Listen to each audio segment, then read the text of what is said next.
For some reason, we may not want to keep our Facebook business page and choose to unpublish the page temporarily if we want to hide the business page on Facebook.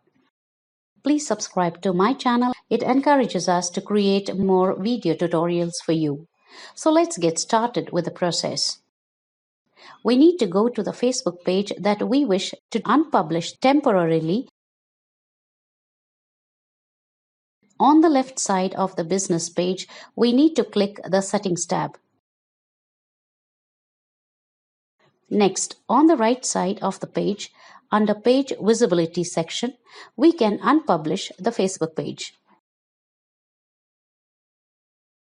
Again, we can continue with the unpublishing by selecting a reason to unpublish the Facebook business page.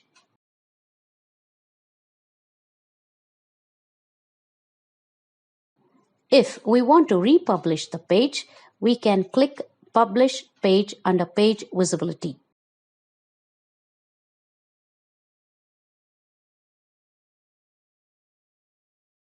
With this, we have come to the end of this video tutorial. Please subscribe to my channel and click the bell icon.